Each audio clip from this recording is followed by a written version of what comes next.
Welcome to our channel.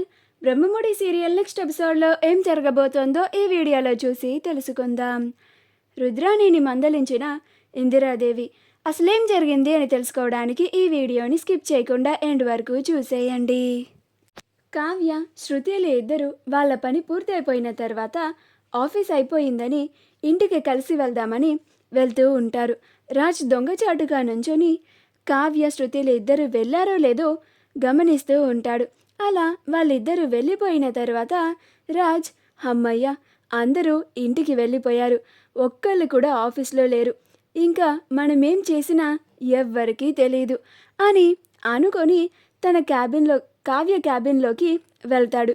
వెళ్ళి Kavya క్యాబిన్లో table పైన పెట్టిన డిజైన్స్ అన్నిటినీ చూసి, ఈ కళావతికి టాలెంట్ చాలానే ఉందే, అసలు డిజైన్స్ అంటే ఇవి కదా, ఇవి రేపు నేను ప్రెజెంటేషన్లో ప్రజెంట్ చేశానంటే ఈ పోటీలో నేనే ఖచ్చితంగా గెలుస్తాను, అప్పుడు ఈ కంపెనీకి నేను సీఈఓ అయిపోతాను, అప్పుడు ఆ కళావతి ఆ పోటీలో షరతుల ప్రకారం ఈ ఆఫీస్ని వదిలి వెళ్ళిపోతుంది. ఎలాగో నా జీవితంలో నుంచి ఆల్రెడీ వెళ్ళిపోయింది కాబట్టి ఇక నాకు ఆ కళావతి గోల అస్సలు ఉండదు. త్వరగా నేను అనుకున్న పనిని పూర్తి చేసుకొని వెళ్ళిపోవాలి అని అనుకొని ఆ డిజైన్స్ అన్నిటినీ ఫోటోలు తీసుకుంటూ ఉంటాడు. ఈలోగా కావ్య వెళ్తూ ఉంటే, శృతి, నేను నా హ్యాండ్ బ్యాగ్ని మర్చిపోయాను, వెళ్ళి తెచ్చుకుందాం పదా అని అంటుంది. అలా కావ్య, శృతిలు ఇద్దరూ తిరిగి కావ్య క్యాబిన్కి వస్తారు. అలా ఎవరో రావడం గమనించి రాజ్ వెంటనే టేబుల్ కింద దాక్కుంటాడు. అప్పుడు కావ్య తన టేబుల్ పైన ఉన్న డిజైన్ పేపర్స్ ఎవరో కదిలించినట్లుగా ఉన్నట్టు గమనించి, నా క్యాబిన్కి ఎవరో వచ్చారు శృతి అని అంటుంది. అప్పుడు శృతి, అందరూ వెళ్ళిపోయారు కదా మేడం, ఇంకెవరు వచ్చి ఉంటారు అని అంటుంది. అప్పుడు రాజ్, శృతి, ఇలా చెప్పి ఆ కళావతికి డౌట్ వచ్చేలా చేస్తావేంటి అని అనుకుంటూ ఉంటాడు. అప్పుడు శృతి, నేను మీకు ముందే చెప్పాను కదా మేడం, నేను ఈ డిజైన్స్ని మా ఇంటికి తీసుకెళ్తానని, అప్పుడు సేఫ్గా ఉంటాయని అని అంటుంది.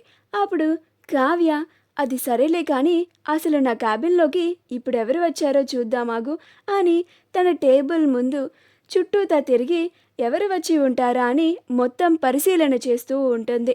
అలా శృతి, అలా వచ్చిన వాళ్ళు ఇప్పటిదాకా ఉంటారా మేడం, ఇక్కడ ఉండి వేస్ట్ మేడం, ఆ పేపర్స్ని మనం ఇప్పుడన్నా ఇంటికి తీసుకెళ్ళిపోదాం మేడం, చాలా లేట్ అయిపోయింది అని అంటుంది.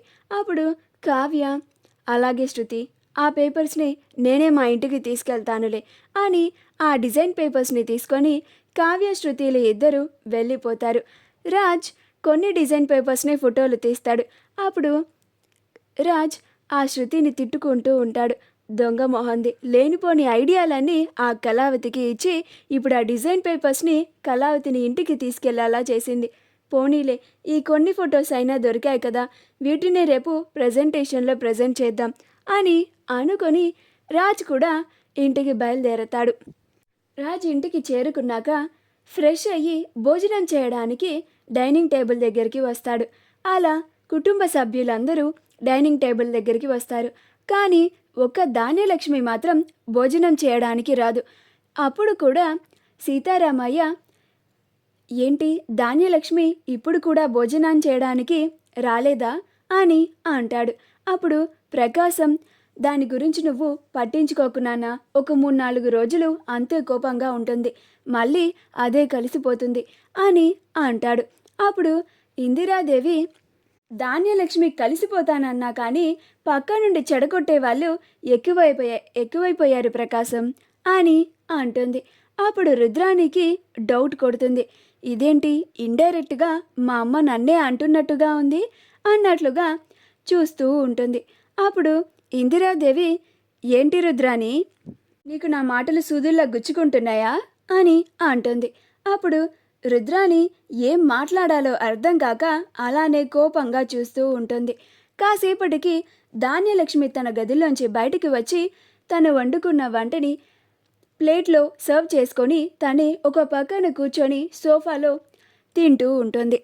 అప్పుడు సీతారామయ్య అది చూసి, ఏంటి చిట్టి ఇది, మన ఇంట్లో చిన్న కోడలు వేరే కాపురం ఏమన్నా పెట్టిందా ఏంటి, తను ఒక్కతే అలా కూర్చొని తింటుంది.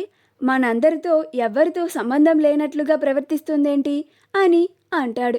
అప్పుడు ఇందిరాదేవి తనకి మనందరితో పాటు కలిసి తినడం ఇష్టం లేదంట బావా.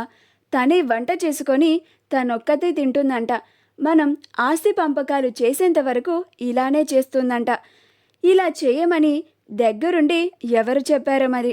ముందు వాళ్ళని ఈ ఇంట్లో నుంచి బయటకి గెంటేయాలి అని అంటుంది.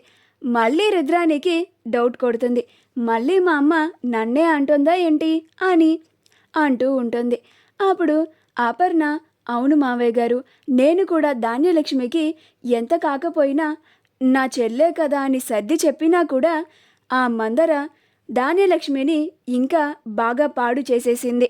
తన బుర్రనంతా చెడుతో నింపేసింది. ఆ ధాన్యలక్ష్మిని మన కుటుంబంలో ఇలా కలతలు తెచ్చేలాగా చేసింది. ముందు మనలో ఉన్న ఆ కలుపు మొక్కని తీసేయాలి మావయ్య గారు అని అంటుంది. అప్పుడు రుద్రానికి డౌట్ కొడుతూ ఉంటుంది. ఏంటి వీళ్ళందరూ నన్నే అంటున్నారా ఏంటి, ఇందాక నుంచి చూస్తున్నాను అని అనుకొని, అసలేం మాట్లాడుతున్నారమ్మా మీరు, నాకు ఒక్క ముక్క కూడా అర్థం కావడం లేదు అని అంటుంది. అప్పుడు అపర్ణ, మేము ఈ ఇంట్లో ఉన్న కలుపు మొక్క గురించి మాట్లాడుతున్నాంలే రుద్రాని, నీకెందుకు, నువ్వు భోజనం చేయి అని అంటుంది.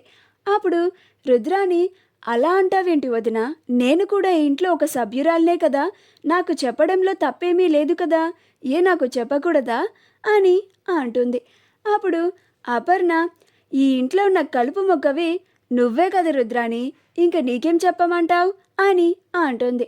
అప్పుడు స్వప్న, చాలా కరెక్ట్గా చెప్పారా ఆంటీ, ముందు ఈ కలుపు మొక్కని పీకి పక్కన పారేయండి, అప్పుడు కానీ ఈ ఇంట్లో ఉన్న దరిద్రం అంతా బయటకి పోదు అని అంటుంది. అప్పుడు రుద్రాని స్వప్న అని అంటుంది. అప్పుడు స్వప్న, నేనేమన్నా తప్పుగా అన్నానా అత్త అని అంటుంది. అప్పుడు ఇందిరాదేవి, అమ్మ స్వప్న, నువ్వు ఇన్ని రోజులు మీ అత్తని అన్ని మాటలు అంటున్నా కానీ ఎందుకు అంటున్నావో అనుకున్నాం, మాకిప్పుడు అర్థమవుతుంది. ఈ రుద్రానికి నువ్వే కరెక్ట్, సరైన కోడలివి అనిపించుకున్నావు అని అంటూ ఉంటుంది. అప్పుడు రుద్రాని, ఏంటమ్మా నువ్వు కూడా అని అంటుంది. అప్పుడు ఇందిరాదేవి, ఏంటి రుద్రాని, ధాన్యలక్ష్మి అలా ఉండడానికి కారణం నువ్వు కదా, నువ్వే కదా ధాన్యలక్ష్మి పక్కకి వెళ్ళి మరీ తనకి లేనిపోని మాటలన్నీ చెప్పి ఇలాగా ఆస్తి పంపకాలు చేసే వరకు ఇలా పోరాటం చెయ్యి అని చెప్పి శాసనం చేసేలాగా చేసింది అని అంటుంది. మా వీడియో కనుక మీకు నచ్చినట్లయితే లైక్ చేయండి, షేర్ చేయండి, మా ఛానల్ని సబ్స్క్రైబ్ చేసుకోండి, పక్కనే ఉన్న బెల్ ఐకాన్ని క్లిక్ చేయడం మాత్రం మర్చిపోకండి.